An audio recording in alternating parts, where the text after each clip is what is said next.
I wasn't gonna have no career if it wasn't for him paying his lawyer to come in there and do what he did. You know what I'm saying? Damn. So once I got the fuck out of jail, I was free for 11 months. I went right back to motherfucking jail.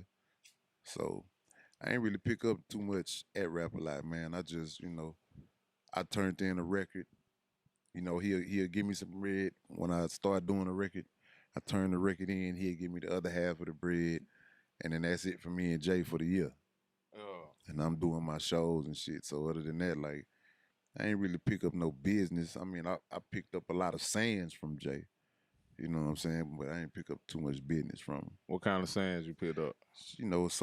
Association bring about similarities, shit like that. So if you hanging with a lazy ass nigga, what do you expect to be? You know what I'm saying? And his probably his favorite, let you yes mean yes and you know mean no. You know what I'm saying? There's a lot of motherfuckers out here promise you something and then, not deliver on that shit and then you end up wondering why you got a stain on your name out here because you ain't keep it real to what you said type shit. So I mean, like I got a lot of shit like that from him. Actually, the one thing I probably did get from him, uh, it ain't business, but I learned how to want shit from watching him. You know what I'm saying? Like, first piece of money I got, like, if you in the hood, you know hood shit. So I get about $100, $200. First thing I'm thinking is back then is this syrup. This shit was $25, $30 a line. Yeah. So I'm like, okay, I want to go get some syrup. That's how we know. Syrup, get some weed. I can give me a 3.5 and I can give me a deuce with $150. So I'm finna pull up a deuce of syrup, What's a deuce? 2 ounces of codeine. What that mean when a nigga say pour up a four? What that mean? Shit, I mean 4 ounces of codeine. Okay, Yeah, okay. yeah. And I mean I was drinking that shit back then. So all you knew how to do was what you been doing.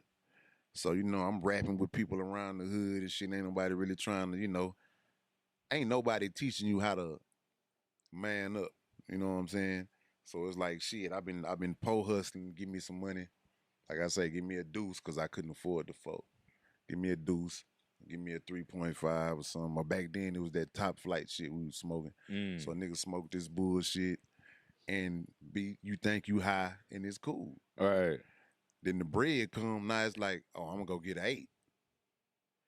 And I'm gonna get a half. So I'm gonna get a half ounce, so I'm gonna get 8 ounces.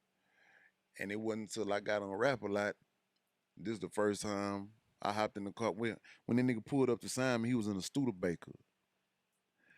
And I Like the like, little van joint? nah, this like some shit you would expect to see Al Capone, one of them Al Capone type of cars, like Bonnie and Oh. Clyde.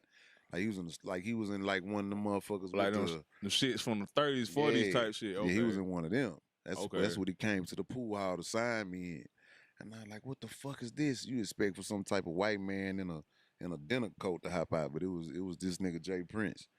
And I like that shit look crazy. I ain't never seen no nigga no shit like that. Then you get to Rap a Lot. I'm like looking, now I'm understanding the name, Rap a Lot. Right, right. This shit was a car lot. See, niggas don't know that. It's Rap a Lot, like, yeah, I'm rapping, but I got a car lot down here. Phantom, Phantom, Phantom, Phantom, Bentley, like Ferrari. Like, I'm talking about like 40 of these motherfuckers. So now I'm like, I ain't never seen none of this shit in real life. So I'm just watching. I go upstairs, like nigga, office was expensive, like wood everywhere. And I'm like, okay, I've been rapping for a little while. I ain't seen no shit like this except on TV. Right. And then I told the nigga Jay, after a couple of years, I like, Jay, I want a Bentley. That nigga say what? I said, I want a Bentley. He say, you for real? I'm like, yeah. He say, man, I ain't never know you like nice shit. And I like, what kind of dumbass shit is that to say to a nigga? He was like, well, look what you been showing me for 3 years. I give you a check, you run go give it to that nigga in the back of your neighborhood to go get that purple shit. And I was like, I had to think about this shit like, this nigga ain't lying though. Cause soon as a nigga like, man, here go 50,000. I'm finna go buy all the syrup. Yeah. I wouldn't think about doing shit else. I'm gonna go get some Jordans. I'm gonna go get a bunch of weed or get a bunch of syrup. Hell, I might even go give me a couple packs and go give it to some niggas in the hood so they can flip it and give me my shit back. Like, I ain't never think, like, you know what? I want a flying spur. But I told that nigga I wanted a flying spur. And so I had one of them hoes the next day. And I was like, nigga, you mean all I had to do this whole time was tell you I wanted one of these motherfuckers and you was gonna get it? Yeah, but you around here being a dope fiend, so I thought that's what you wanted.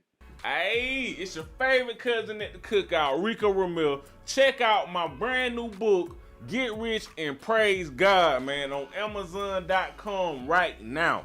Everything you need to learn how to secure that bag like a boss is right here in this book, man. I went from sleeping in a 1984 Buick LeSabre to living full-time off the gifts I was born with. And I want to show you how to do the same thing, man. Get Rich and Praise God, man, on Amazon.com right now. Check runners. Check runners.